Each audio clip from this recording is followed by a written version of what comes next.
Singapore की रहने वाली कथक कलाकार नयनतारा कौटिया इन दिनों अपनी नवीनतम नृत्य प्रस्तुति कथाकरण के साथ लखनऊ समेत उत्तर भारत के चुनिंदा शहरों का दौरा कर रही हैं। सुश्री परपिया ने 8 साल की उम्र में पुणे में अपनी गुरु श्रीमती योगिनी गांधी जी के अधीन कथक के लखनऊ घराने में अपनी शिक्षा शुरू की।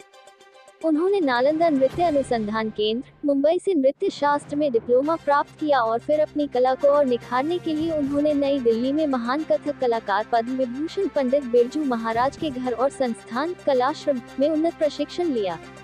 नयनतारा ने बड़े पैमाने पर यात्रा की है और भारत और सिंगापुर में प्रतिष्ठित शो और नृत्य समारोहों में प्रदर्शन किया है, जिसमें national centre for performing arts (NCPA) Mumbai और द एस्प्लेनेड सिंगापुर शामिल हैं। खुद एक कुशल नर्तक होने के अलावा वही कथक शिक्षिका भी हैं। पुणे स्थित उनका नृत्य विद्यालय त्रिधारा इंस्टीट्यूट ऑफ कथक पूरे भारत के नयनतारा परपिया जी के इस भव्य गरिमामय कार्यक्रम की सफलता के लिए शुभकामनाएं देता हूं। कथक की दुनिया में बड़ा नाम है और आपने ऐसे कार्यक्रम को लखनऊ में कराने का निर्णय लिया है। लखनऊ भारतीय संस्कृति का एक बड़ा केंद्र है। हमारी सांस्कृतिक विरासत को आगे बढ़ाने का जो टीम करे उसका मैं बहुत बहुत अभिनंदन करता हूं और कार्यक्रम की सफलता के लिए शुभकामनाएं देता हूं। 8 वर्ष पूरे होने पर बहुत बहुत बधाई। आज के ज़माने में कथक को लोग भूलते चले जा रहे हैं, उसको आपने बहुत बड़ा प्लेटफॉर्म दिया है, बहुत अच्छा मतलब यहाँ पे कार्यक्रम हो रहा है। ब्रिजेश पाठक जी भी आए थे, तो मैं क्या कहना चाहेंगे? कथक ऐसी क्लासिकल डांस है, उसको बढ़ाना ही है।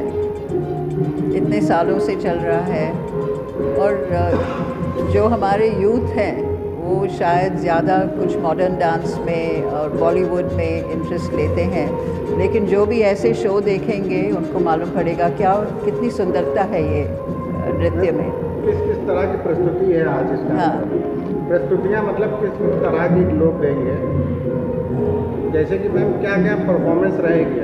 एक शुरू में गणेश वंदना थी, उसके बाद अभी एक ताल धमाल चल रहा है, फिर एक ठुमरी है राधा के बारे में, देवकी के बारे में एक आइटम है जो देवकी आप जानते हैं कृष्ण की माँ, तो उनके ऊपर क्या गुजरी थी जब उनका बच्चा और किसी यशोदा ने बड़ा किया, लेकिन देवकी का कोई देखता नहीं है, इतनी मान्यता नहीं मिलती है उनको मान्यता। तो ये एक आइटम है देवकी के बारे में। पूरा परिचय दे दीजिए अपने इंट्रो।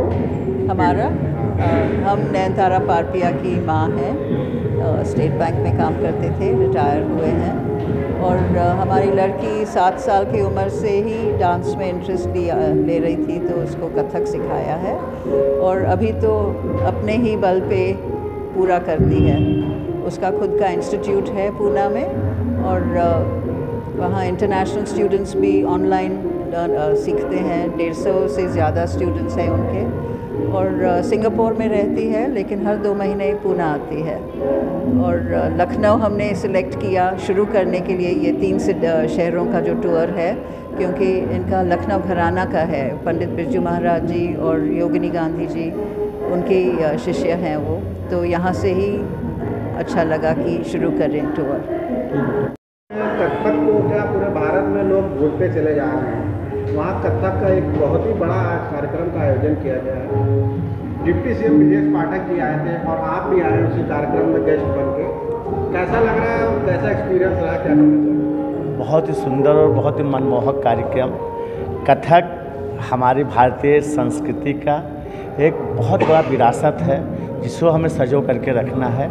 और निश्चित तौर पे यदि कहा जाए तो कथक लखनऊ का हमारे बिरजू जी महाराज जो कथक के एक पितामह कहे जाते हैं, और बिरजू महाराज जी की जो परंपरा है, खासकर लखनऊ का कथक घराना, बनारस का कथक घराना, आगरा का कथक घराना, और इस तरीके से जो इतनी समृद्धशाली, इतना गौरवशाली हमारी संस्कृति है हमारा, जो उसको हमें सजो के रखना है। आज लखनऊ के इस ऐतिहासिक SNA सभागार में नयनतारा नाम से जो ये कथक कार्यक्रम है, निश्चित तौर पे ये हमारी संस्कृति, खासकर होली के जस्ट उपरांत ये कथक का कार्यक्रम हो रहा है, तो इसकी शोभा और इसकी सुंदरता, इसकी भव्यता, इसकी विशालता और अधिक बढ़ जाती है। हम समझते हैं कि हमारी जो पुरातन संस्कृति, जो कल्चर, जो हेरिटेज है, उसको हमें संजो के रखना है। हाँ, ये ज़रूर है जो आपने प्रश्न किया कि आज जिस तरीके से इंटरनेट ने, इंफॉर्मेशन टेक्नोलॉजी ने, खासकर हमारे युवा वर्ग है जो इस समय केवल और केवल दिन भर मोबाइल और कंप्यूटर पर लगा रहता है, ये निश्चित तो एक दुखद है। उसको अपनी धरोहर, क्योंकि हमारा युवा ही हमारे संस्कृति को जो है धरोहर है, युवा ही किसी भी देश की, किसी भी समाज के एक भविष्य की निधि होती है। तो हम ये चाहूँगा, और जो भी इससे जुड़े हुए हमारे पदाधिकारीगण हैं, आज वो सभी लोग जो आज इसके आयोजक मंडल हैं, हमारी जो है एक कद्दावर नेता महाराज अमेठी डॉक्टर संजय सिंह जी और उनकी धर्मपत्नी श्रीमती जो है जो उनकी पत्नी जो उत्तर प्रदेश की मंत्री रही अमिता सिंह जी, उन्होंने इस कार्यक्रम को किया है। और बहुत सारे हमारे सुरक्षा विभाग के सेना के अधिकारी हैं, और लखनऊ की बहुत ही सुधी जो है यहाँ पे जो हमारे दर्शक यहाँ आए हुए हैं, जो निश्चित तौर पे जो कथक से जिनका एक लगाव है, वो यहाँ पे जो जितने भी यहाँ पे दर्शक हैं, वो हम समझते हैं कि एक बहुत ही एक चुने हुए, बहुत ही जो कथक में जो विश्वास करते हैं, उसकी जो भव्यता है, जो इसकी विशालता है, उसको जो है हमें बनाए रखना है। हम सभी यहाँ पे अपने कलाकारों को इस उनके प्रस्तुति के लिए दिल की गहराई से उनको हार्दिक बधाई, शुभकामनाएं देता हूँ, होली की शुभकामनाएं देता हूँ, और यही कहता हूँ कि इस हमारी कथक परम विरासत को हम अक्षुण्ण रखें और ये अंतर्राष्ट्रीय स्तर पर इसको हम लेके जाएं, यही हमारा सच्चा वो रहेगा।